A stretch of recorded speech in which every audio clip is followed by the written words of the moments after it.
हरे हरे हरे राम राम राम हरे हरे। बोलो श्री गुरु जी महाराज की जय। गुरु परंपरा की जय। अनंत अनंत कोटि वैष्णव वृंद की जय।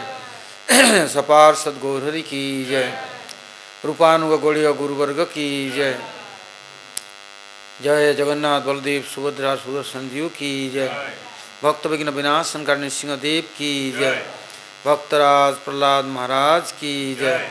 सर्वाभिष्ट व्रता गिरिराज गोवर्धन जीव की जय। श्री गोविंद गोपीनाथ मदन मोहन जीव की जय। राधा दामोदर राधा श्याम सुंदर गोकुलानंद राधा रमन राधा गिरिधारी राधाकांत राधा वल्लभ राधा माधव राधा वृंदावन चंद्र जीव की जय। जय हरिनाम संकीर्तन की जय। ब्रजवासी भक्तवृंद की जय। ब्रजेश्वरी मधेश्वरी प्राणेश्वरी श्रीमती राधा रानी की जय। ब्रजदेवीगण की जय। समवेत गौरभक्तवृंद की जय। गौर प्रेमानंदे।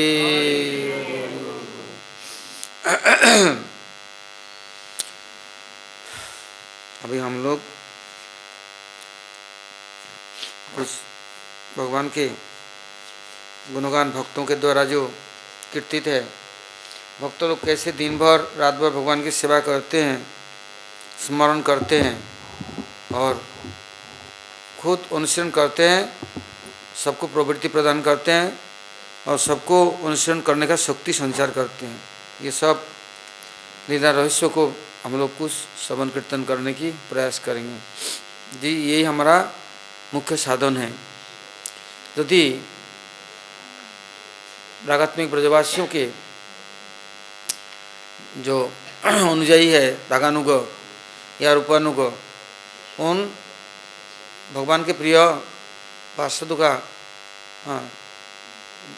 यदि गुणगान श्रवण कीर्तन न करे तो हम बाध्य है माँ की गुलामी करने के लिए। कोई रक्षक नहीं है, क्योंकि बचने का कोई उपाय है नहीं।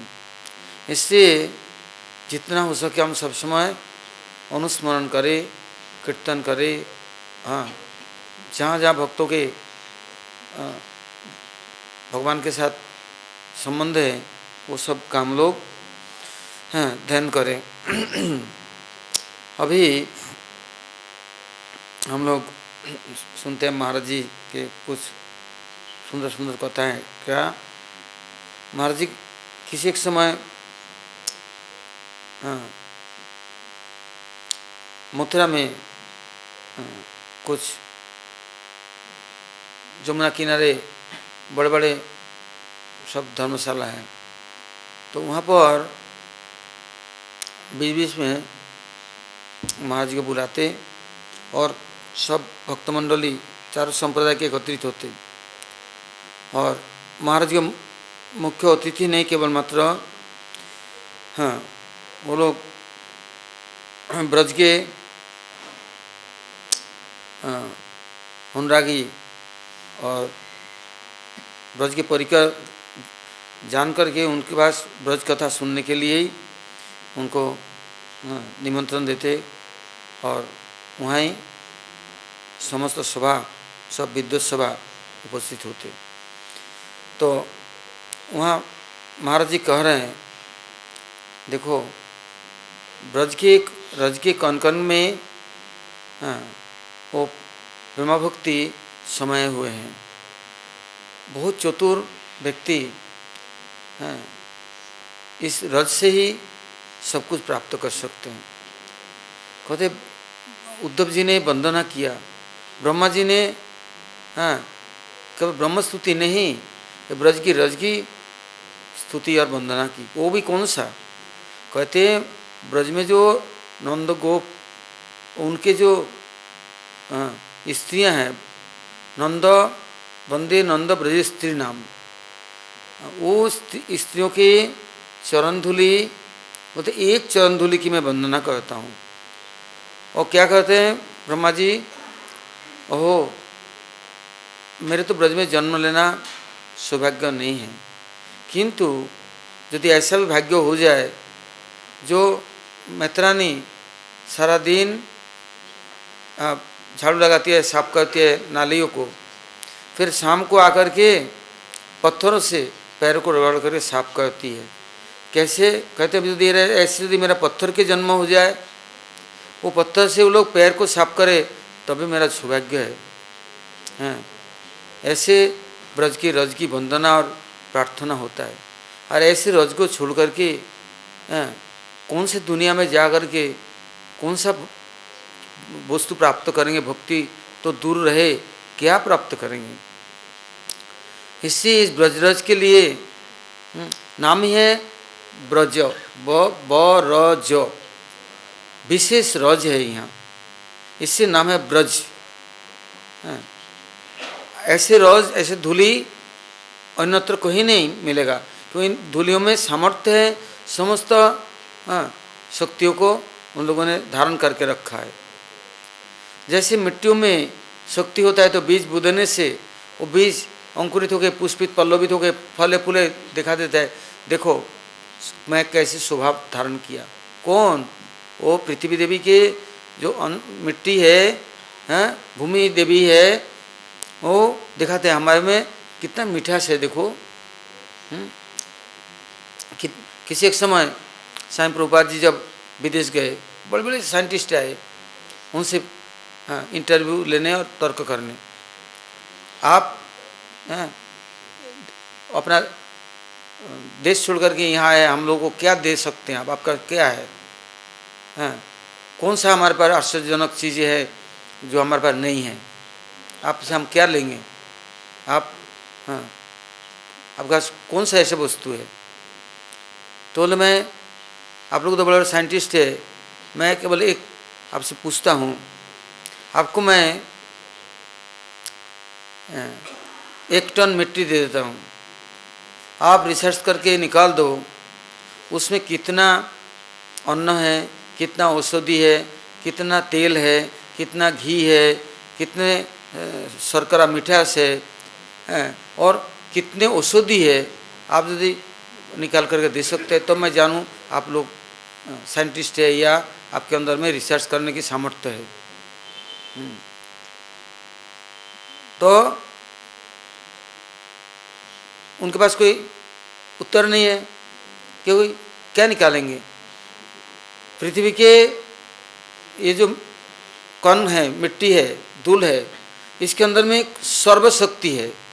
कितना तेल निकाल लो, कितना घी निकाल लो, कितने औषधि निकाल लो, कितना अन्न निकाल लो, वो घटता भी नहीं है और वो कोई उसको समाप्त भी नहीं कर सकते। आज यदि जला करके खाक भी कर देंगे फिर दोबारा मिट्टी मिट्टी में ही परिणत हो जाएगा। तो कहते हैं मैं तो ब्रज से आया हूँ, जिस आपकी मिट्टी में कितना वस्तु है आप ये नहीं जानते, और ब्रज के रज में क्या है आपको क्या पता? जो आदिगुरु ब्रह्मा है, जो भगवान के पुत्र है, जो कि विश्व सृष्टा है, वो ब्रह्मा ही स्वयं और जगह की रज की वंदना नहीं की, 14 भुवन की नहीं वंदना की, वंदना किया तो ब्रज की रज की। उद्धव इतना बड़ा बृहस्पति के शिष्य, कृष्ण के परम प्रिय मित्र, वो इस कहते आशा मोह चरण रेणु जुषाम हम सम, कहाँ? वृंदावने क्योंकि लता गुल्म औषधि नाम हो, ये वृंदावन में, क्योंकि मैं ऐसा कोई भाग्य मेरा होगा कि लता बन जाऊं, गुल्म घासे बन जाऊं, औषधि बन जाऊं, क्योंकि ब्रजवासियों की मैं सेवा में लग जाऊं, मेरे को स्वीकार कर लेंगे, अब तो मैं किसी लायक नहीं हूँ। वो रज की मैं वंदना करता हूँ, मेरे को योग्यता तो मिले, मैं तो अयोग्य सबसे पतित हूँ, अज्ञापिता हूँ, मैं किसी लायक नहीं हूँ, अहंकारी हूँ, अभिमानी दाम्भिक हूँ। मैं क्या कर सोचता हूँ, मुझसे बुद्धिमान कोई नहीं है। किंतु मैं यहाँ आकर के देखा, ये ब्रज के रज में वो वंदे क्या बोलते हैं, आसम हो चरणनु, किसके चरण रेणु? तब कहते याज दुस्तेजम सजनम आर्यपतन से हित्वा भेजे मुकुंद पदवीम श्रुतिभिर्ज्ञम। हैं, श्रुतियाँ जिनकी अन्वेषण करते हैं, वेद वेदांत उपनिषद अन्वेषण करते हैं, वो पार नहीं पाते हैं। यहाँ के रज में क्या शक्ति है, क्या सामर्थ्य है। तो महाराज जी वहाँ वर्णन कर रहे हैं। देखो ये ब्रजभूमि में यदि कोई शयन किया तो उनका साक्षात दंडवत का फल मिलता है। यदि गमनागमन भ्रमण किया परिक्रमा का फल मिलता है। आन कथा उल्टे पुल्टे बातें कर रहा है तभी उनको कीर्तन का फल मिलता है। और यदि भक्तिपूर्वक श्रद्धापूर्वक यदि कोई इस रज को धारण करे, प्रणाम करे हैं और उनसे प्रार्थना करे तो देखो क्या मिले। किंतु अज्ञानी, अल्पज्ञ, पंडित अभिमानी, दाम्भिक हैं, इन लोगों को इसमें विश्वास नहीं है, इससे मार मार भटकते हैं। तो महाराज जी उस दिन वर्णन कर रहे हैं, कहते हैं कैसे रज में इतना शक्ति आकर के संचारित हुए और सदा सर्वदा वर्तमान है। ये नहीं कि काल है, आज है, परसु है, ऐसा नहीं। सदा वर्तमान है। कृष्ण के समय था, अभी नहीं है, या पहले नहीं था, ऐसा भी नहीं है, सब वर्तमान है। यहाँ 84 कोश में ऋषि, महर्षि, ब्रह्मर्षि, तपस्वी, राजर्षि, कांडर्षि कोई ऐसा है नहीं जो यहाँ आकर के सिद्धि प्राप्त नहीं की हो। ये ब्रज के रज में आसानी से सब प्रकार के सिद्धि मिल जाता है। साधन करने की जरूरत नहीं है, तपस्या करने की जरूरत नहीं है, हठ जोग करने की यहाँ जरूरत नहीं है। जहाँ जाएंगे आपको टुकड़ा मिल जाएगा, जहाँ जाएंगे चित्र मिल जाएंगे। सुखदेव गोस्वामी भागवत में कहते हैं चिराग्नि किंग्न पति सदंती दिशंति भिक्षाम। कहते देखो ये ब्रज में काय की चिंता है, क्या चीर टुकड़ा कपड़े लत्ते मिलेंगे नहीं? अरे इतना मिलता है, साधु संत लोग अपना व्यवहार करके भी पार नहीं पाते, दुनिया को बांटता है, बेचता है, इकट्ठा करके करेगा क्या? कहते यदि भिक्षा नहीं मिलेगा, बोले कोई चिंता नहीं, जहाँ जाओ सब देने के लिए तैयार है। तो क्या पानी पीने के लिए कहाँ जाऊँ? बोले क्या नदी और नाला गुफाएं सब खत्म हो गया, शुष्क हो गया? बोले ऐसा तो है नहीं। तो यदि कहो पेड़ आजकल फल फूल देते नहीं तो कहाँ खाऊँ, कहाँ रहूँगा? बोले गुफाएं तो नहीं रही तो, किंतु यहाँ के जो ब्रजवासी जन हैं वो आपको कुटिया नहीं महल बना के देंगे। ये जितने लोग आए ब्रज में हैं, मुड़मुड़ाए भय सन्यासी, यह कुल वह कुल दोनों कुल नासी, आ तो गए, देखो उनको झोपड़ी में खोपड़ी रखने का नहीं था, आज महल में रह रहा है। कौन दे रहा है? सुखदेव गोस्वामी कहते हैं इस ब्रज में आकर के कोई भी दुख पाए हो? सुखदेव गोस्वामी क्या कहते हैं? कहते हैं कि ये मथुरापुरी हैं, एक समय मेरे दादाजी हैं, उनके पिताजी के पिताजी महर्षि पराशर ऋषि चातुर्मास्य आ गया तो सोचा अब की बात चातुर्मास्य कहाँ होगा। इसके लिए सब ऋषि महर्षि संतों के साथ सम्मिलित होकर के कुछ आलोचना करने के लिए वो उस पार से इस पार आए, जमुना के उस पार से, क्योंकि अधिकांश ऋषि लोग उस पार में रहते थे। दुर्वासा, दत्तात्रेय, पराशर, याज्ञवल्क, हारित, गौतम, सप्तर्षि टीला, बलि टीला, अम्बरीश टीला, सब उसी पार में ही संत लोग रहते। तो उस दिन चातुर्मास्य आने का समय हो गया, देख करके वो इस पार आया वृंदावन में, ब्रज में सब संतों से मिल करके वार्तालाप करेंगे, अब की बार हम लोग चातुर्मास्य कहाँ वहाँ पालन करेंगे। तो अब जाते समय रात हो गया, अंधेरा हो गया और जब बरसात हो रहे हैं और प्रबल आंधी तूफान, और जमुना जी ऐसे छोटी सी तो थी नहीं, कितनी चौड़ी जमुना जी, और पानी से लबालब भरे हुए हैं और लहरें उठ रहे हैं और गर्जन हो रहा है, हैं? तो महाराज पारसर ऋषि जाते जाते जमुना किनारे पहुंच करके एक धीवर को, मल्लाह को कहा, अरे भाई मुझे पार कर दे, मैं पल्ली पर जाऊँ, मेरा चातुर्मास्य शुरू हो रहा है, मैं रह नहीं सकता।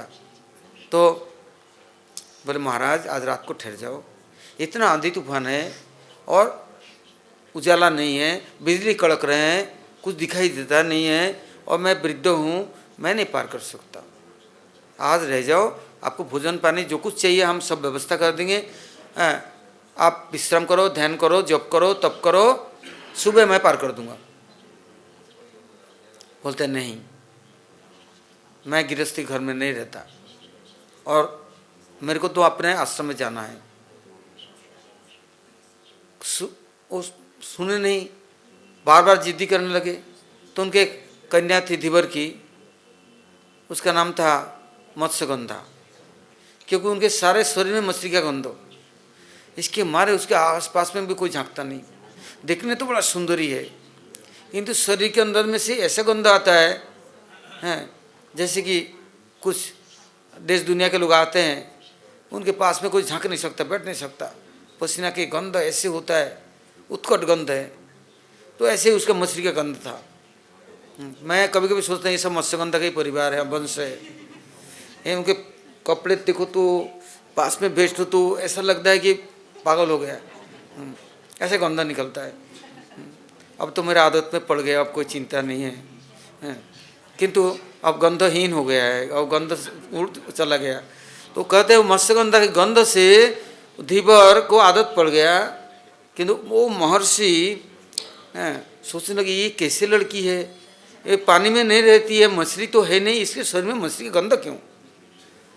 तो धीवर कहता है, भाई धीवर से पूछा, भाई तेरे बेटी है तो तेरे तो कोई शरीर में ऐसे गंध दुर्गंध नहीं है मछली का, इसके अंदर मछली गंध कहाँ से है, तेरा बेटी कैसे हो सकता है। बोले महाराज मैं मल्ला हूँ, मेरे को बड़ा मछली मिली थी, तो मछली को देखा, मरे हुए मछली, उसको पेट चिरा तो ये लड़की निकल आई, बड़े सुंदर दिखकर मैं रख ली, पाल ली और बड़ी हो गई। बोले धन्य है तू। और बेटी क्या कहती है, महाराज यदि आप आदेश करो तो मैं आपको पार कर आऊँ, पिताजी मुझे आदेश दे दो मैं पार कर आऊँ, मेरे को नौका चलाना पक्का, मैं मजबूत हूँ। बोले बेटी नहीं जा सकती है, इतना भावर है पानी का, नहीं जा सकती है, पार नहीं कर सकती। बोले नहीं पिताजी मुझे ऋषि को तकलीफ मत दो, मैं पार कर आता हूँ। बाद ऋषि को बैठाया नाव में, नाव तो खोल दी किंतु नाव को संभाल न सके, इतना तेज धार है, बह के किधर जाए वो संभाल न सकी, वो जाते जाते कहीं जाकर टापू में फंस गया, अंधेरा में दिखे नहीं, और नौका कैसे उतारे, वो पानी में उतरे, नौका खींच रहे हैं, नौका उतरे नहीं, इतने बिजली कड़की। वो ऋषि ने लड़की को देखा और देखते देखते देखते ही उसके गर्भ में संतान भी आ गया और संतान प्रकट भी हो गया, जन्म भी ले लिया। वो तो लड़की लज्जित हो गई, ये क्या हो गया, मैं कहाँ आ गया, और ये बड़े बूढ़े ऋषि हैं, ये क्या कर दिया आज मुझे, आज तो मेरा सर्वनाश हैं। इतना बड़ा लड़का 16 साल का, और कैसे हैं, दीप में जन्म हुआ और सांवला रंग है, ये तो गोरी चट्टी है, और ऋषि था संवर्ण के, और ये भी बेटा भी हुआ ऐसा ही। तो बेटे ने माँ को भी प्रणाम किया, बाप को भी प्रणाम किया। तो पिताजी ने बोला तुम ऐसा करो, ब्रज में याद बद्री है, केदारनाथ है, 4 धाम है, वहाँ जाकर के समस्त शास्त्रों का प्रणयन करो, वेद वेदांत उपनिषद स्मृति श्रुति पुराण भागवत सब का प्रकाशन करो, और तुम कुछ दिन ध्यान करो, समाधि के द्वारा सब अनुभव करके सब प्रकाश करो। तो बोले मैं अकेला कैसे कर सकता हूँ। बोलते हैं भगवान नारायण स्वयं वहाँ पर विराजमान है बद्रिकाश्रम में। वो संपूर्ण शक्ति संचार करेंगे और पुनः तुम्हारा लेखक लिखने के लिए जो आदिदेव गणेश है वो आएगा और वो पूरा पुराण उपनिषद वेद वेदांत स्मृति श्रुति सब उपनिषद सब लिखेगा। अच्छा, फिर तो प्रणाम करके चल जा रहे और जाते समय क्या बोला माता को, यदि कभी जरूरत पड़े मुझे याद कर लेना। फिर ऋषि ने इनको वरदान दी, देखो तुम्हारा कुमारित्व नष्ट नहीं होगा, तुम जैसे कुमारी हो ऐसे ही रहोगी और तुम्हारे शरीर के गंध आज से समाप्त हो जाएगा और देश के जो राजा है स्वयं आकर के तुम्हें विवाह करेंगे, तुम राजरानी बनोगी और तुम्हारा यौवन कभी नष्ट नहीं होगा, वृद्धावस्था आएगा ही नहीं और कुमारीपन तुम्हारा बना रहेगा। ये सब कह करके ऋषि तो अंतर्ध्यान हो गए और लड़की ऋषि के वरदान से कृपा से पुनः कहाँ आ गए, और धीवर मल्ला के यहाँ आ गए। देखा गंध नहीं है और सौंदर्य और बढ़ गया। बाप को कुछ बोला नहीं, सब छिपा के रख दिया कि मेरा बेटा हुआ ऐसे कुछ नहीं बोला। वो तो कहते ऋषि को तुमने पार कर दिया, सर हिला दिया, कुछ बोले नहीं, समझ गया कि मेरा बेटी योग्य है, बहुत अच्छी है। इतने में दूसरे दिन महाराज शंतनु कहाँ से आ गए, ओ हस्तिनापुर से। पहले शंतनु का विवाह गंगा देवी से हुआ था, तो उसमें गंगा देवी का प्रतिज्ञा थी, यदि मैं जो कुछ करूँगी तो आप यदि बाधा देंगे मैं तुरंत चली जाऊँगी छोड़ के। तो एक एक करे बेटा होते रहे और गंगा जी में बहा देते, मार देते। शंतनु पागल हो गया, 7 लड़का हुआ, इतना सुंदर सुंदर, सबको फेंक दिया, मार दिया। और जो 8वां हुआ अब सहन नहीं कर सके, बोले देखो तुमने 7 लड़का मार दी, अब ये एक है, इसको मत मारो, इसको मुझे दे दो। पर ठीक है लो, मैं जा रही हूँ, अब मैं नहीं रहूँगी। चली गई। ये पीछे पीछे बहुत रोते रहे पिटते रहे किंतु आई नहीं। बस इतना कह दिया, बालक को यदि देखभाल करना है कभी कभी हमारे गंगा किनारे छोड़ देना, मैं उसको देखभाल कर लूँगी। और उनको भी कह दिया बालक को, यदि तुम्हें ज़रूरत पड़ा तो तुमको मैं मदद करूँगी। बस अंतर्ध्यान हो गई, चली गई। और शंतनु अकेले, और बेटा बड़ा हो गया, उसका नाम भी था क्या, देवव्रत। बड़ा सुंदर दिव्य, हाँ देव कुमार, हाँ इतना सुंदर, इतना विशाल शरीर और योग्य। अब वो आया शिकार खेलने के लिए ये वन उपवन में, क्योंकि यहाँ बहुत हिरन है, हाँ चोरू है, नीलगाई है। राजा महाराजों का ऐसे ही होता था, करे कुछ नहीं, आएंगे तो बस जानवरों को बर्बाद करके जाएंगे। किंतु आया तो इसने देख ली इसको, इसका नाम भी बदल दिया, मत्स्यगंधा नहीं, अब ऋषि ने उनका नाम सत्यवती रख दी।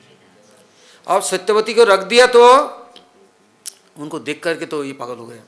धीवर से जाके बोले मल्लाह से, तेरे बेटी को दे दे, मैं राजरानी बनाऊंगा। बोले महाराज किसी की कीमत पर दूंगा नहीं। बोले क्यों? बोले आपके लड़का युवक है, इतना सुंदर है, यदि वो राजकुमार आ जाए भले ही मैं दे दूं, किंतु आपको नहीं दूंगा। राजा दुखी हो गया, लौट के चला गया, जाकर के खाना पीना छोड़ दी, दरवाजा बंद कर घर में बैठ गए और प्राण संकट हो गया। मंत्रिमंडली आई, सब आकर के पूछा, कुछ बोले नहीं।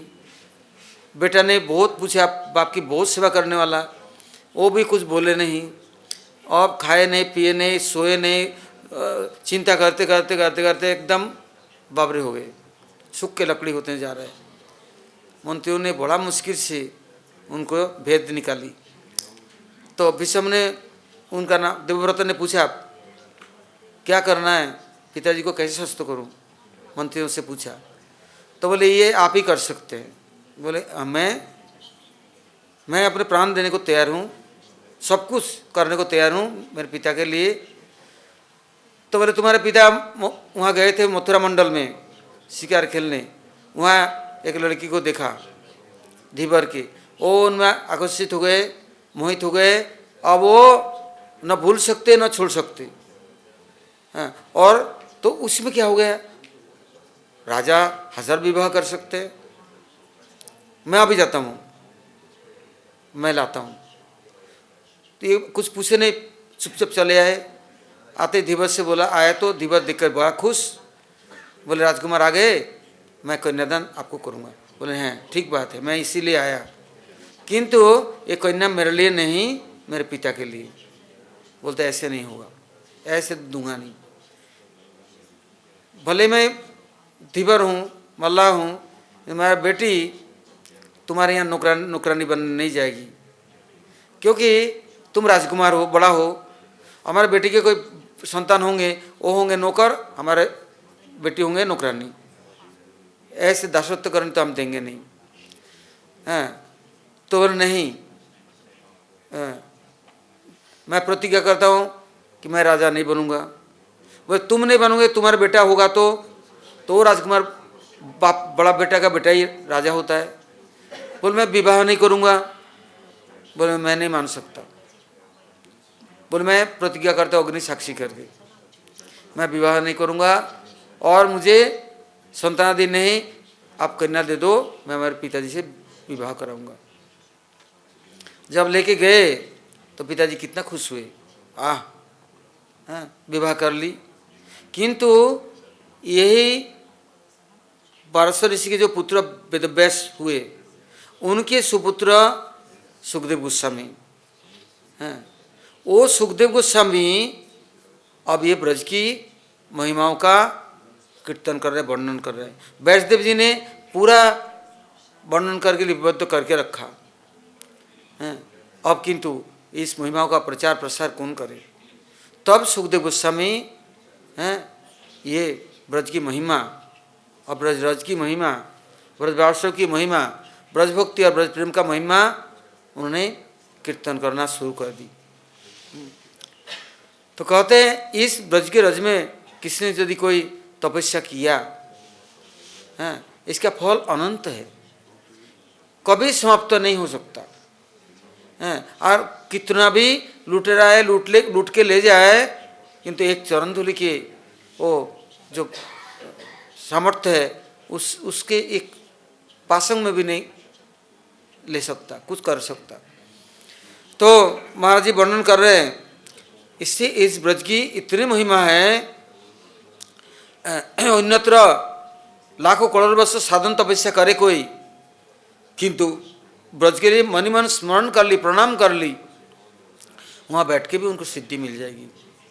इसलिए आप लोग ये ब्रज में केवल वास करने से नहीं होगा, खटमल और मच्छर की तरह।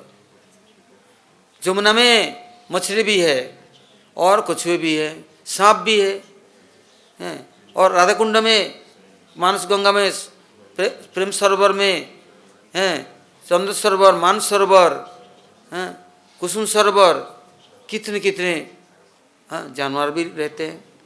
किंतु वो कहाँ रहते हैं, अपने घर में रहते हैं, अपने बाल बच्चों को लेके परिवार के साथ रहता है। तो यहाँ आकर के यदि ऐसे ही हम घर गृहस्थी में रह करके फंस गए, किंतु भगवान को भूल गए, तो सारा दिन किसकी याद कर रहे हैं, रामा सामा जदू मधु उल्लू बिल्ली अंटी मंटी घंटी, दिन रात याद करते हैं, जब करते हैं उनके नाम की माला ही चलता है, प्रभु स्मरण तो नहीं होता। फिर भी यहाँ रहने से कानों में कभी पड़ जाएगा, कभी महाप्रसाद खा ही लेगा, नहीं तो चरण के राज उड़ करके घर के चारदारी बंद करने से भी वो रज प्रवेश कर ही जाएगा, आप बंद नहीं कर सकते। ये रज में इतना ताकत है, आप सोने का महल बना लो, उसके अंदर में भी चले जाएंगे। अन्यत्र ऐसा नहीं होता। और ऐसे आएगा, कैसे आएगा? पहले तृणावर्त लेके आया था, उस समय प्रसंग में याद आ रहा है, तृणावर्त सोचा मैं ब्रज में जाऊं और ब्रज के जो रज है उसको लेकर के मैं सर्वत्र वितरण करूंगा, दान करूंगा। बोले क्यों भाई? उन्नतर लोग सब दुखी है, सब लोग तड़पते हैं, कष्ट पाते हैं। ब्रज के बड़ा प्रसन्न है, उन्हें बड़ी खोज लगाई, क्यों खुश है? तो जब इन्हें मालूम पड़ा ब्रज के रज में बड़ा सामर्थ्य शक्ति है, तो ठीक है, और मैं जाऊंगा, जितने ब्रज के रज है ना सबको उड़ा के लेके भागा जाऊंगा, और वो जो रज में जो जन्म लिया उसको भी लाऊंगा, छोड़ूंगा नहीं। तो ये आया तो वो तिनका घास भूसा नहीं, कूड़े करकट नहीं, सब कुछ उड़ान करके लेके चल दिए। फिर दूसरी तरफ में कहते हैं, जब कृष्ण ने गिरिराज जी की पूजा कराया तो इंद्र ने पवन देवता को और वरुण देवता सबको आदेश दिया, जाओ ब्रज को ध्वंस कर दो। तो गिरिराज जी के ऊपर जाकर आक्रमण किया। कितना वर्षा किया गिरिराज जी के ऊपर? गिरिराज जी एकदम ऐसा अभिषेक किया, इतना सुंदर चमका दिया। पहले आंधी तूफान आया, कूड़े करकट उड़ गया, फिर अभिषेक 7 दिन 7 रात, एक दिन नहीं, ऐसा चमकाया। देखा क्या? इंद्र नीलमणि मंजुल वर्ण, फुल्ल निपक कुसुमांचित कर्ण। कैसे शोभा हो गया, चक चक चक चक करने गिरिराज, किसी जानते भी नहीं थे गिरिराज कूड़े करकट देश से ढेर करके रखा। और क्या किया? साफ सुथरा करके खुश नहीं हुए, वज्र गिराने लग गए, जैसे सांप जरक और जितने जानवर सब भग जाए, कोई नहीं रहे। तो ऐसे ब्रज में कोई भी आया उल्टा नौकरी ही करा, सब सेवा ही करा, अन्न व्यक्ति रूप में ब्रज की सेवा करा, कभी बिगाड़ नहीं सकता। तो कहते कि उस समय सुखदेव गोस्वामी कहते हैं, यही ब्रज के रज में इतना सामर्थ्य है जिसकी वर्णन अवर्णनीय है। तो यहाँ कोई थोड़ा भी साधन करते हैं, बहुत शक्ति प्राप्त करते हैं। तो उस समय ब्रजदेवियाँ कृष्ण से पूछा, यहाँ तो बहुत ऋषि महर्षि है, ब्रह्मर्षि तपस्वी राजर्षि बहुत है, तो हम किसके शरण ले, किसके आश्रय ग्रहण करें कि वो हमें भी अपना प्रियतम से हमारा संबंध करा दे और कभी हमारा संबंध टूटे नहीं। और हमारा एक ही अभिलाषा है, जन्म जन्मांतर के बाद आज हम जिनको प्राप्त किया वो हमसे दूर नहीं जाए और हम भी उनसे दूर नहीं जाए। तो कृष्ण सब समझते हैं क्या चाहते, क्या बोलना चाहते हैं, वो सबके एक ही भाषा है, चाहे इधर से कहे चाहे उधर से कहे। अब कृष्ण बोले एक काम करो, यही आज बसंत पंचमी है, तो बसंत पंचमी के दिन में ये बसंतराज ऋतुराज स्वयं आविर्भूत हो जाते, विराजमान रहते हैं। तो यो उस दिन बड़ा पुण्य शुभ तिथि है, और विशेष करके उस दिन महर्षि दुर्वासा का जन्मदिन है। दुर्वासा दत्तात्रेय ये लोग अत्रि अनुसुया के यहाँ ब्रह्मा विष्णु शिव जा करके जब परीक्षा लेने गए तो बोले हम भिक्षा लेने आया। बोले अच्छा भिक्षा लेके आई? तो बोले ऐसे नहीं लूँगा। तो कैसे लेंगे? बोले तुम्हें नंगा होकर के भिक्षा देना पड़ेगा। बोले अच्छा। बोले तुम्हारे पास हाँ, आवरण रहेगा तो नहीं, मुक्त होकर के देना पड़ेगा। बोले अच्छा ठीक है, मैं पति को पूछ के आऊँ। पति को पूछा, पति बोले अरे कोई मांग रहा है तो तुम्हें क्या फर्क पड़ रहा है, दे दो। हाँ, आई तो नंगे होकर के जाओगे, नंगे होकर के, इसमें क्या है, कोई आया तो हाँ, वो तो समझ गए ये परीक्षा करने आए। तो वो भी आकर के बोले ठीक है मैं भिक्षा तो दूंगी, किंतु एक बात सुनो, तुम लोग सब मेरे गोदी में मेरा बालक बन जाओ, जैसे जन्म लिया मेरे माँ की गोदी में से ऐसे मेरे गोदी में बालक बन जाओगे, भिक्षा मैं दूंगी। बस उनका सती थी, पतिव्रता, धर्म के अधिष्ठात्री देवी, बस तीनों ही बालक बन गया और गोदी में आ गया। हाँ, और भिक्षा क्या दिया, स्तनपान करने लग गए और लाड़ लड़ाने लग गए और पालना में झुलाने लग गए। लो आए ना, फंस गए ना, अब निकल सकता है कभी। तो तपस्या नहीं, और तपस्या जहाँ है, शक्ति जहाँ है, वो भगवान भी वहाँ पर आकर के हार जाते हैं। इससे दुर्वासा ऋषि कि आज जन्मदिन है दत्तात्रेय इन लोगों के, तो ऐसा करो आज जाकर के दुर्वासा ऋषि की कुछ पूजा करो, भोग राग उपहार आदि दो, और संतों की सेवा के द्वारा ही प्रसन्न कर सकते हैं और उनके शक्ति को प्राप्त कर सकते हैं, नहीं तो उनसे कुछ मिलना कठिन है। तो ये लोग बोले कैसे प्रसन्न करूं, कैसे सेवा करूं? तो बोले देखो तुम लोग के हाथ में जस है, ब्रज में कोई व्यक्ति आता है, अनपढ़ मूर्ख कोई भी, वो यदि कुछ तैयार किया भगवान के लिए तो स्वयं भगवती उनको शक्ति देते हैं और बुद्धि देते हैं, सब व्यवस्था कर देते हैं, सब कुछ तैयार मदद कर देते हैं। कोई हाँ, तो कहते तुम लोग बढ़िया से बढ़िया मिठाई पूड़ी पकवान मालपुए हलवा और सब जितना हो सकता है बना लो, और तुम लोग सब लेकर के जाओ और उनको भोजन कराओ, उपहार दो। जब सुनेंगे तुम ब्रज से आई हो और मैंने भेजा, तो बड़े प्रसन्न हो जाएंगे और सब भोजन करेंगे। बस उनकी परिक्रमा करके प्रणाम करके उनकी कृपा लेकर के आओगे तो जीवन में कभी दुखी नहीं होना पड़ेगा, क्योंकि उसका नाम दुर्वासा है।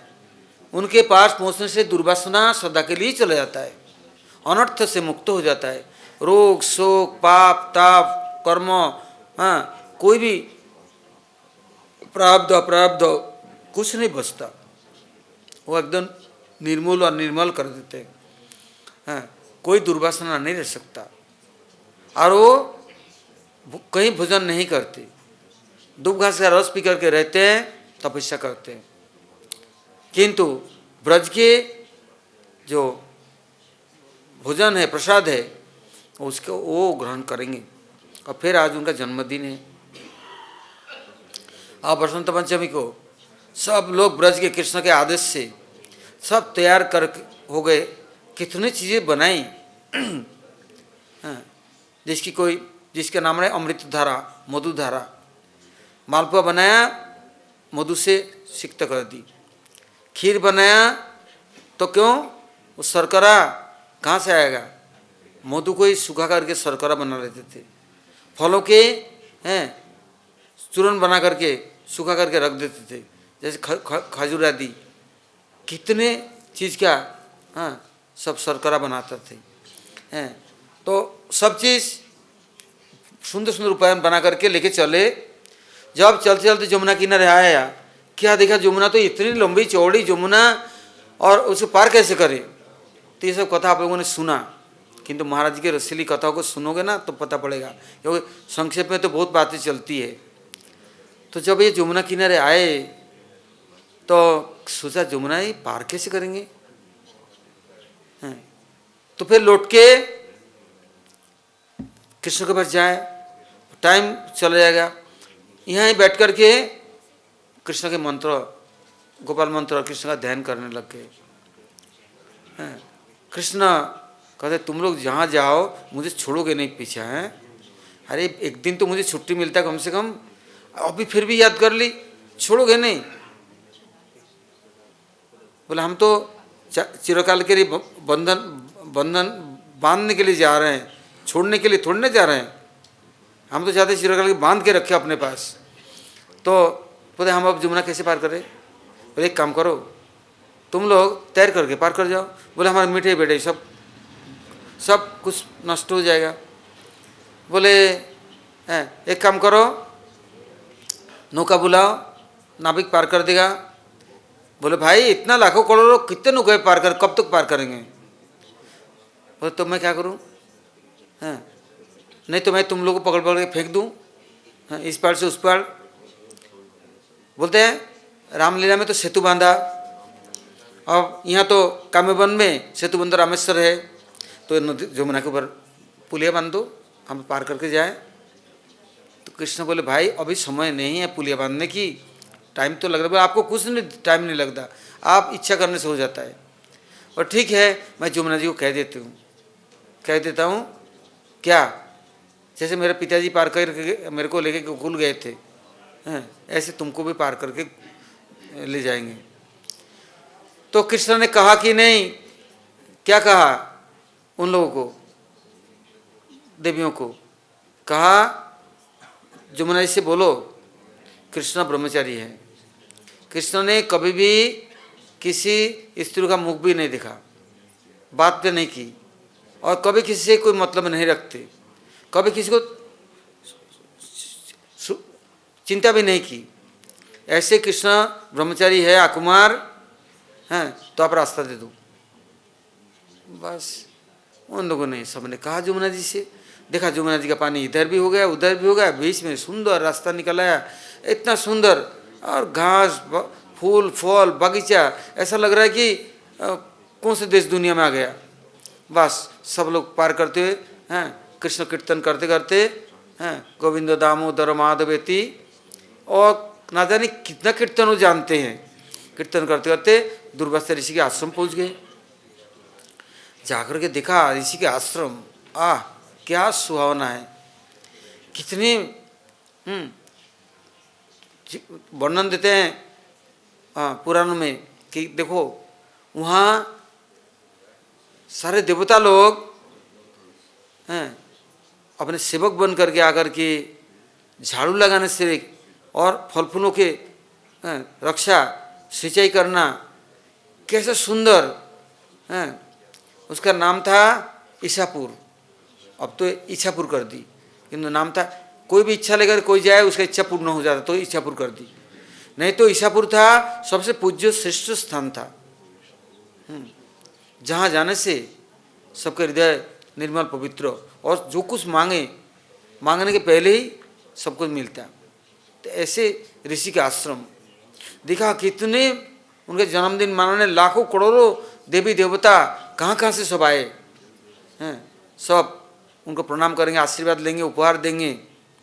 ये लोग पहुँच गए, देखा दुर्वासा ऋषि के सामने पहुँचते ही ऋषि भी कैसे हैं, दिव्य दर्शन, कितना मीलों से देखो तो ऋषि को देखो, और नज़दीक जाओ तो देखो, ऋषि के यहाँ उपहार दे दो ऋषि के पास, और वहाँ से दे दो सब उनके पास, सब ले रहे हैं उपहार और भोजन करे जा रहे हैं।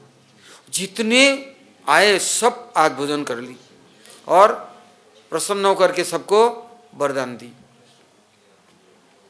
अब ये लोग तो लौट के आके देखा रास्ता तो बंद हो गया, जमुना जी ने रास्ता तो बंद कर दी, अब तो फिर पानी पानी, अब कैसे निकले, कैसे जाए। इसके बीच में उन लोगों ने दुर्वासा ऋषि के जो उपहार आदि दिया, उनको भोजन आदि कराया, आशीर्वाद प्राप्त किया। उन लोगों ने सोचा ऐसे जो सुंदर ब्रज में संतों के आश्रम है, जहाँ आने से हृदय प्रसन्न हो गया, कैसा आनंद में हम डूब गए। ऐसा लगता है हम कृष्ण से, श्याम सुंदर से अपना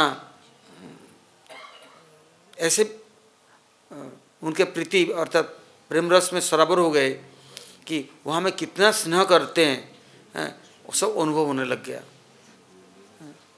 इसको बोलते हैं दिव्य संदेश। वो लोग बड़े उदारता देख करके बड़े प्रसन्न हो गए। उस समय फिर आया, अब कृष्ण को जाके उनके गुणगान सुनाएंगे और कृष्ण को भी प्रसाद देंगे। तो वो लोग बर्तन खाली लेकर के चले, किंतु आते समय वहाँ के जो उनके जो प्रसाद उच्छिष्ट के कण गिरे थे, थोड़ा बहुत इधर उधर से संग्रह कर लिया, जा रहे हैं। और फिर जुम्मन जी रास्ता नहीं दे, फिर दोबारा गए, महाराज हम लोग कैसे पार करके जाए। अब तो ऋषि ने क्या कहा, देखो हमने यदि जीवन में कभी भोजन नहीं किया, कुछ अन्न जल ग्रहण नहीं किया हो, हाँ, तो जुम्मन जी से बोलना। ऋषि ने कहा उसने जीवन में कभी कुछ स्पर्श नहीं की, कुछ अन्न जल ग्रहण नहीं की, हाँ, तो आप रास्ता दे दो। वो लोग बोले जैसे गुरु ऐसे चेला, टक दोतार फुटो माला, बताओ कैसे गुरु है कैसे चेला है। चेला भी क्या बोलता है और गुरु कैसे बोलता है, बड़ा आश्चर्य की बात है। फिर इसी से पूछा आपने इतना भोजन कर लिया, हम लोगों ने आपको दिया। बोले मैंने, तुमने हमें दिया, हम अपने प्रियतम को प्रभु को दे दिया। तुम इधर लाए, मैंने उधर दे दिया। हमारा कर्तव्य है जो कुछ आता है सर्वस्वम गुरुवे दत्त। संतों का कैसा हृदय है, उनके प्रियतम प्रभु हैं, भगवान हैं। जो कुछ करते हैं, जो कुछ बोलते हैं, जो कुछ ग्रहण करते, सब कुछ भगवान के लिए समर्पण कर देते हैं। वो कुछ हिस्सा उसमें से लेते नहीं हैं। ये नहीं कि थोड़ा मैं अपने जेब में रख लूँ और थोड़ा दे दूँ, नहीं, वो तो सब कुछ देने वाले। तो महर्षि दुर्वासा जीवन में किसी कोई वस्तु अपने लिए ग्रहण नहीं किया, जो कुछ प्राप्त किया सब प्रभु के प्रसन्नता के लिए, प्रीति के लिए प्रभु को दे दिया। कभी छुआ भी नहीं, कोई चीज़ रखा भी नहीं। जब भी तो ऋषि हैं, रीत्यर्थम जत प्रत्येत न प्रत्येत स्वात्मनि।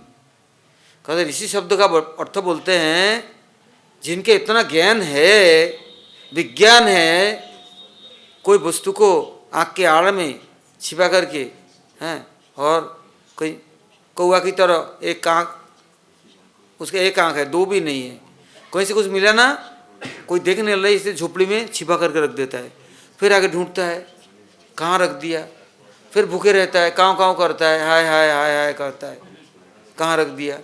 तो ऐसे ही दुनिया वाले सोचते हैं उल्लू और कौवे है, कोई नहीं देख ले, मैं छिपा के रख दूँ। किंतु अंतर्जामी परमात्मा का कितने बड़े आंखें हैं, उनसे कहाँ छिपाओगे, कहाँ लग लेके रखोगे, कौन से तिजोरी में, कौन से कुएं खाई में। तो दुर्वासा ने ऐसे काम तो किया नहीं, तो इसलिए उन्होंने बोला मैं तो कभी कुछ ग्रहण किया नहीं। बोला हमारे सामने सब कुछ ले लिया और खा लिया। बोले मैंने कुछ नहीं खाया, कुछ लिया ही नहीं है, जो कुछ देना था मैं अपने प्रियतम को दे दी। फिर बोले आते समय कृष्ण ने बोला वो ब्रह्मचारी है, कैसे।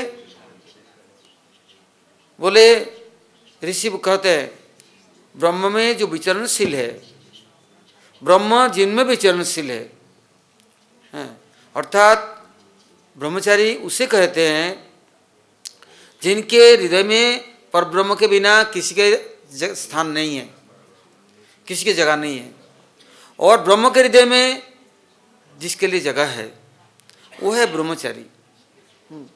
वो न किसी को छूते हैं, न किसी से मिलते हैं, न बोलते हैं, चालते हैं, किसी से मतलब है, उनका तो परब्रह्म से मतलब है, परात्पर परमेश्वर से मतलब है, और वो खुद ही परब्रह्म है, तो उनकी किस चीज़ की कमी है, उनमें सब कुछ है। वो किसको छुएंगे, किसको अपनाएंगे, किसको घृणा करेंगे। कोई आता है तो उनसे प्रार्थना करते चाहते हैं तो उनको शरण देते हैं, किंतु इसका मतलब नहीं कि संसार की तरह भोग के सामग्री करके उनको भोग का ईंधन बनाते हैं।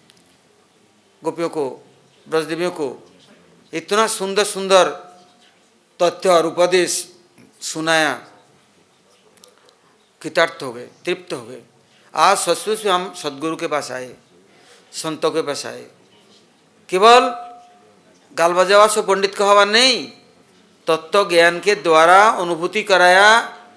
कैसे अनुभूति है? जो साक्षात्कार करा दी है। और ऐसा भी नहीं कि आज को सुन ली थोड़ी देर में भूल जाएंगे। क्यों भूल जाते हैं? श्रद्धा नहीं है, विश्वास नहीं है। किंतु ऋषि ने उनको एकदम ठोस बना दी। अब वो लोग आए जमुना जी किनारे, बोले महर्षि दुर्वासा ने बतलाया, उन्हें यदि कभी भोजन नहीं किया, कभी कुछ ग्रहण नहीं किया, तो आप हमें रास्ता दे दो। जमुना जी हंसती हंसती प्रकट होकर के स्वागत करके और उनको उस पर पहुंचा दी। आते समय तो चल के आना पड़ा, और जाते समय उनको बड़े उल्लास से, और क्या कहा, ये हमारा कुछ उपहार है, आप लोग जा रहे हैं कृष्ण के लिए, हमारा उपहार भी दे देना। क्या उपहार है? कितना सुंदर सुंदर कमल के फूल, और कितने सुंदर सुंदर कमल के बीज, और सुंदर सुंदर पानी के फल, कितनी वस्तुएं, रत्न, अलंकार, आभरण हैं, कृष्ण के लिए कितना उपहार दे दी। इतने दे दी कि वो ढोके भी नहीं ले जा सकते। सब कुछ लेकर के जब ब्रज में आए, कृष्ण के उपहार दिया, तो कृष्ण बतलाते हैं, आप लोगों का दर्शन हुआ? बोले प्रभु आपने हमें कृतार्थ कर दी।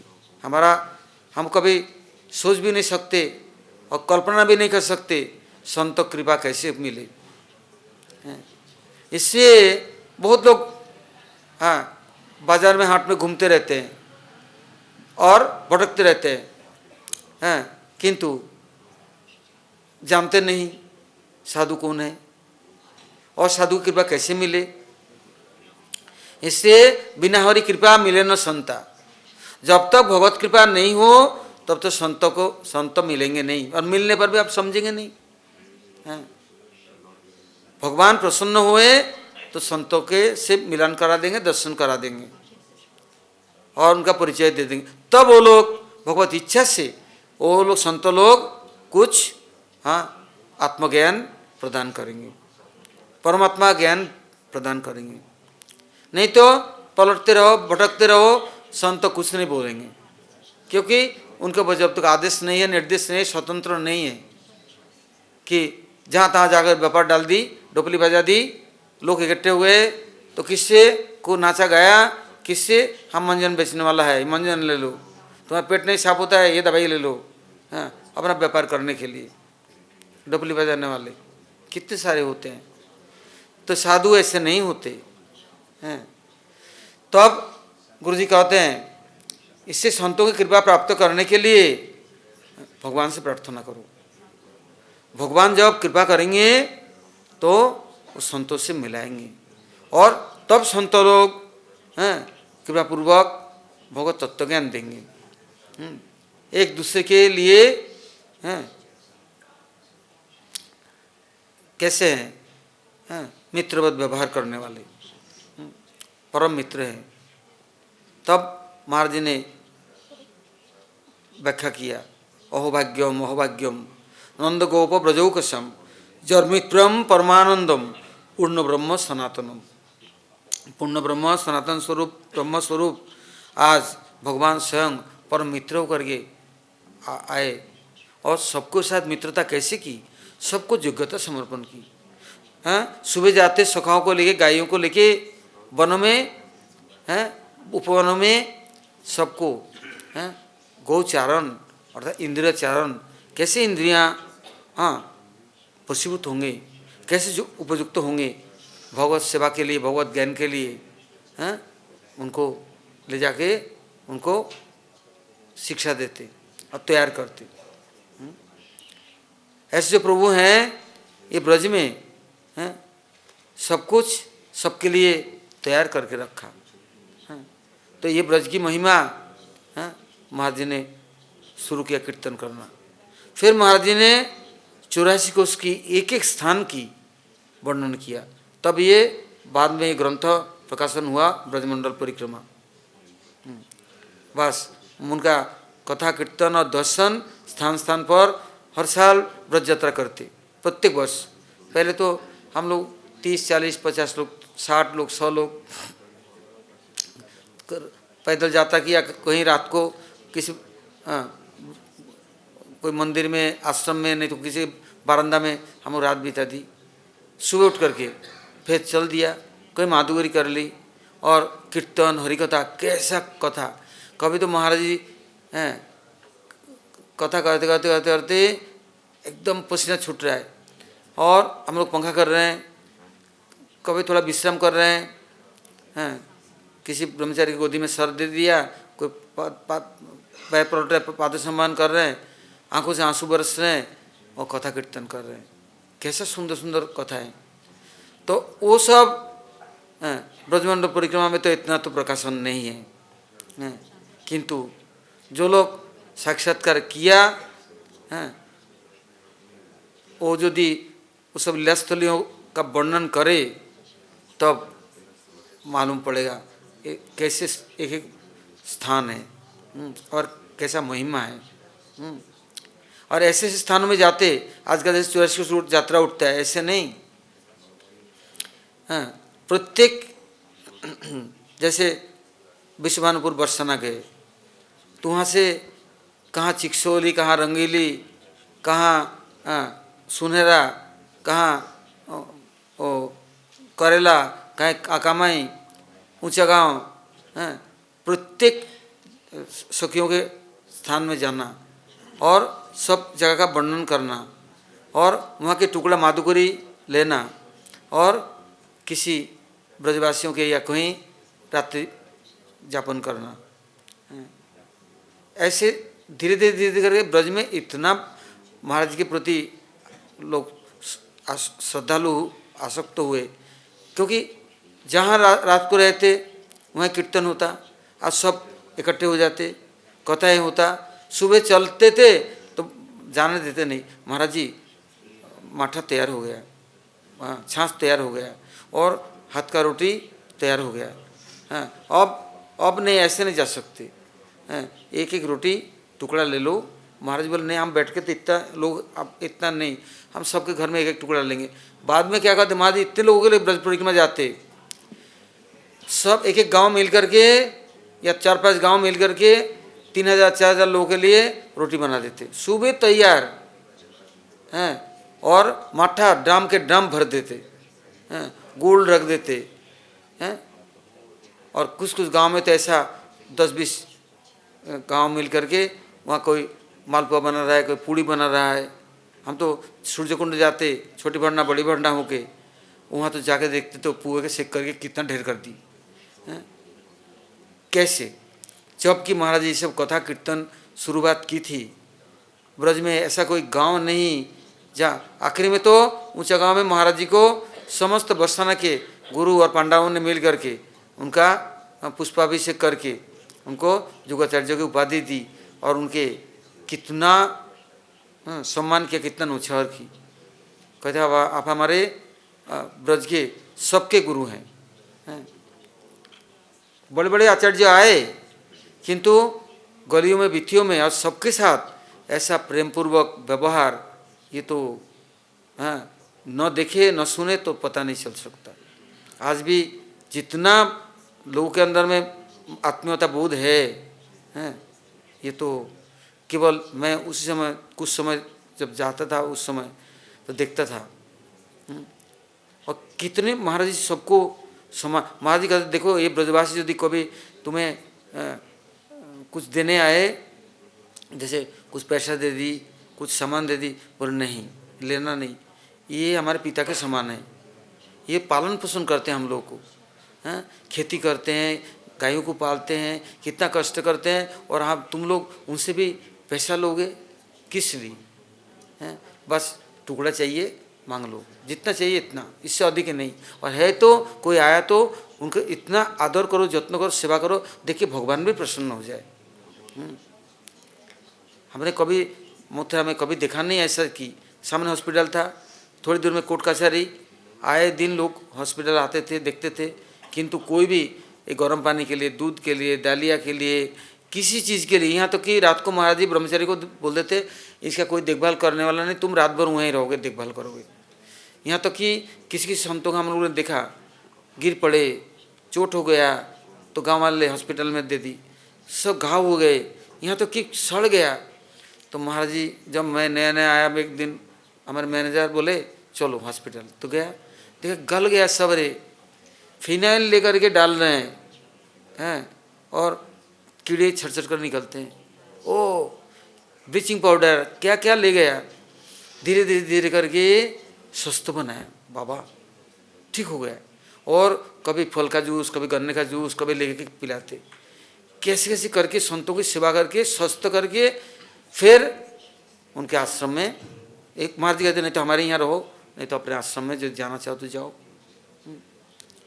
तो संत हृदय नवनीत समान, महाराज जी का तो वैशिष्ट हम कितना कहे, यदि सारा जीवन भी वर्णन करना तो समाप्त नहीं हो सकता, न अवर्णनीय, इतना तो हो नहीं सकता, कर नहीं सकते कोई।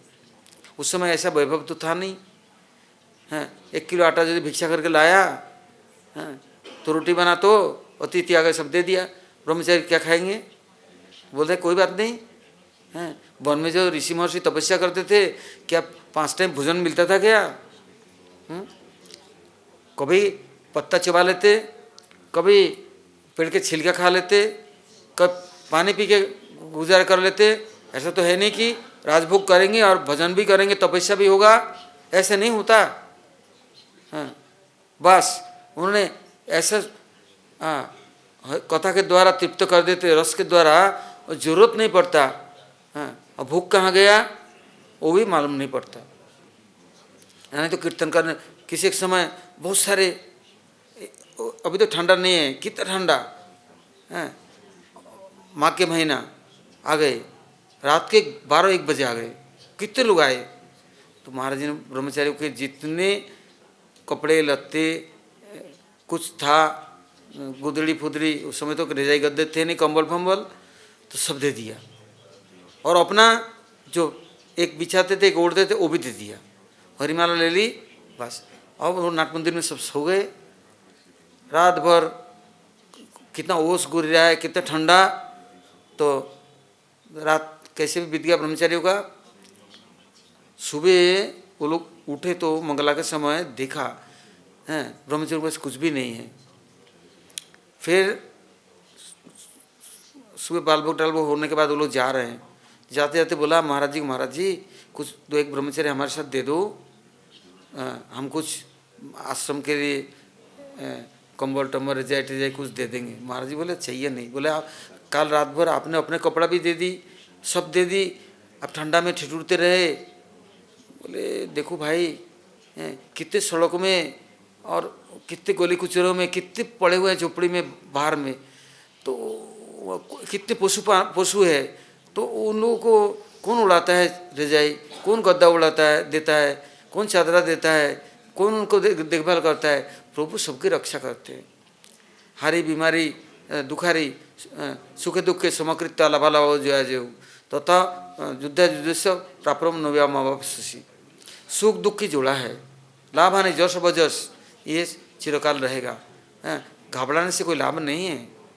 आज 56 भोग है, काल को सूखे टुकड़े भी नहीं मिले, उसके लिए तैयार रहना चाहिए। वो लोग बहुत दुखी हुए, लज्जित हो गए। फिर गाड़ी भर के रजाई गद्दा कंबल तकिए सब भेज दिए। वो लोग कहीं जा रहे थे और कुछ असुविधा हो गया तो मठ में आके स्थान लिया था, किंतु ठाकुर जी की इच्छा थी कितने सामान भेज दिए। जब से तो मैंने कभी कमी देखा नहीं। तो भगवान सब कुछ देखते हैं। 56 भोग है, किंतु अपने लिए कभी नहीं सोचना चाहिए कि पहले से उठा करके छिपा करके रख दूँ। उसमें भी खाने जाओगे ना तो देखो कीड़े पड़ गए उसमें। चोरी का अन्न कैसे होता है। इसलिए वही अमृत है, परम अमृत है। सबको भोजन करा करके यदि बच गया जो के अवशिष्ट वो टुकड़ा लोगे, परम अमृत है। उसमें कभी कष्ट नहीं है, कभी दुख नहीं है। इसलिए वो जो विचार और आचरण हैं, संतों के दोनों एक होता है महात्माओं का। ये नहीं कहते कुछ करते कुछ, ऐसे होता नहीं हैं, दोनों ही करनी कथनी एक होता है और जीवन में उसके लिए तैयार रहते हैं। अब हम लोग काल सुनेंगे आगे का कथा। गौर प्रमानंदी।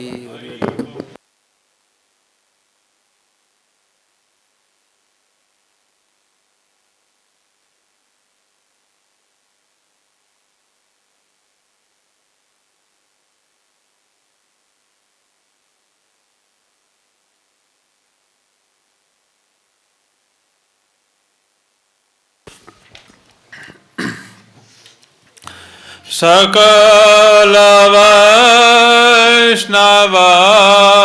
गोसाई दया कर मोरे, दंते तृणा डोरी कहे ए दिन पमारे।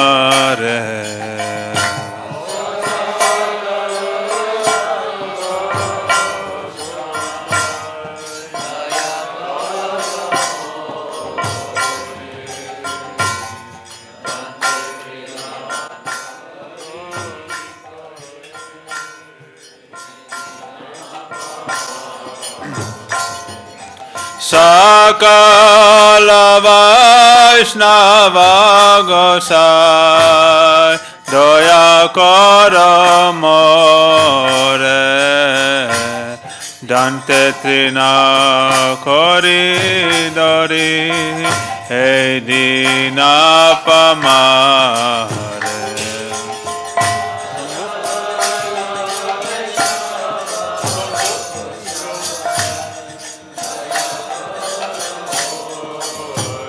अब आगे बढ़ते हैं।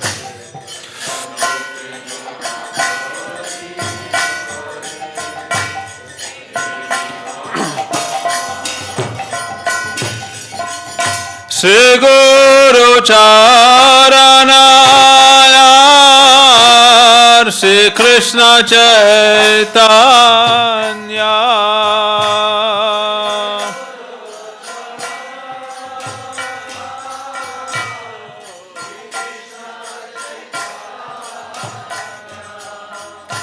पाद पद्मा पाया मोरे कर धन्य।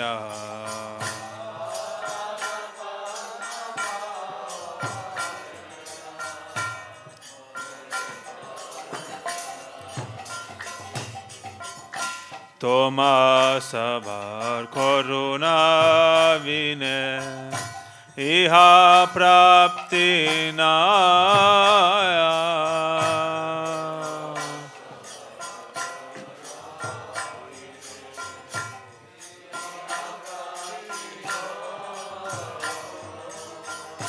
विशेष आज्ञा मोहि कहिलो निश्चय।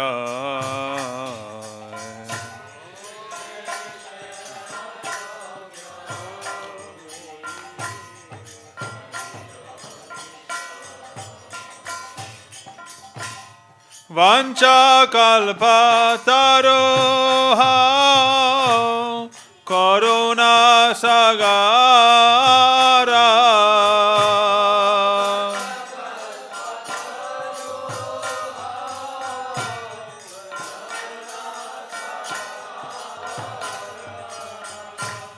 एतो भरोसा मोहि दोहरिए अंतरा।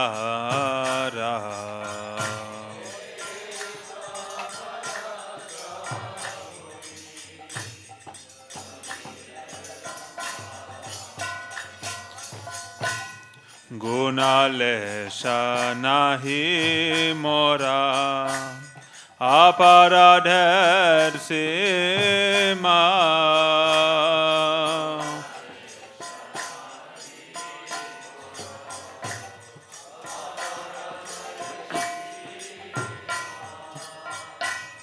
आमा उद्धारे आलोके देख kao mahima.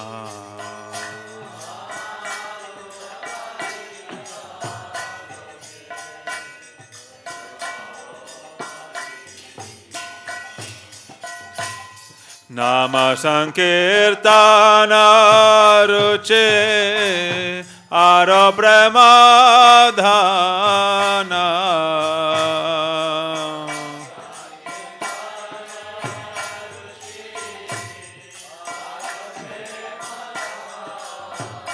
Prabhu Nam Sankirtana Ruche Aro Pramadhana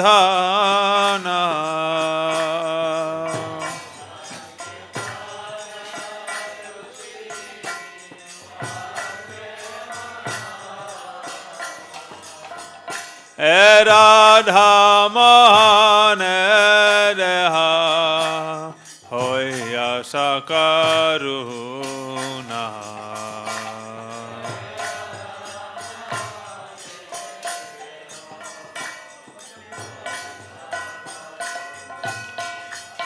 Asakala Vaishnava Gosai Doya Koramore Dante Trina Dhori Kohe Edina Pamare Saka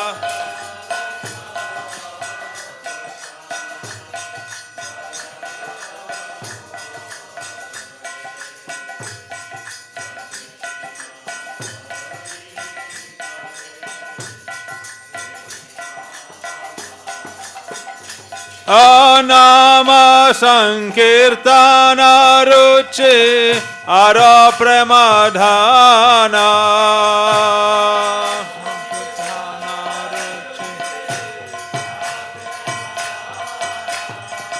Radha Mohane Deha Hoya Sakaruna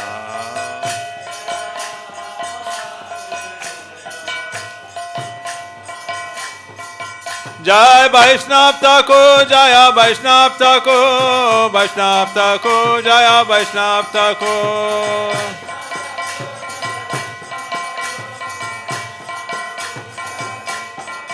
Jaya Vaishnav Thakur, Jaya Vaishnav Thakur, Vaishnav Thakur, Jaya Vaishnav Thakur.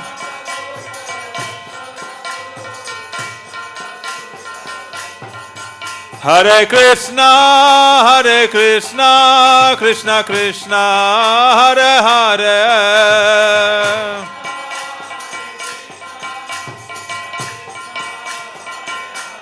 Hare Rama,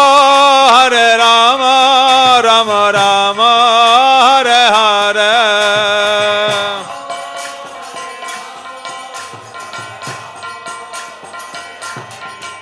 Bola Hare Krishna, Krishna Krishna, Hare Hare. Hare Ram, Ram Ram, Hare Hare. Hare Krishna, Krishna Krishna, Hare Hare. Hare Ram, Ram Hare Hare. Hare Krishna, Krishna Krishna, Hare Hare.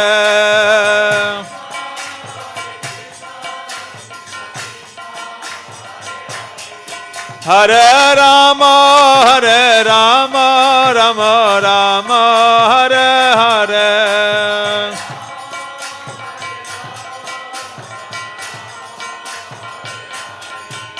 Jai Bhakta Bhandav Srila Guru Deva, Bhakta Bhandav Srila Guru Deva.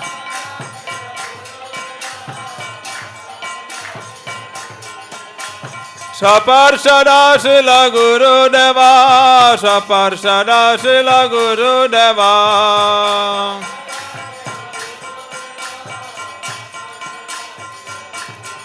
Jai Satchinandan Jaya Gaura Hare, Satchinandan Jaya Gaura Hare.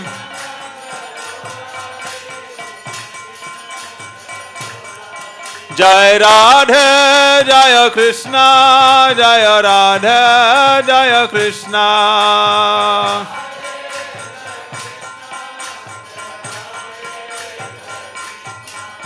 जय राधे जय कृष्णा जय राधे जय कृष्णा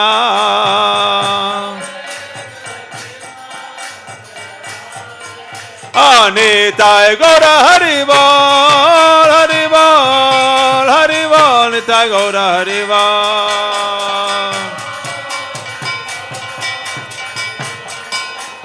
निताय गौर हरि बोल हरि बोल हरि बोल हरि बोल निताय गौर हरि बोल हरि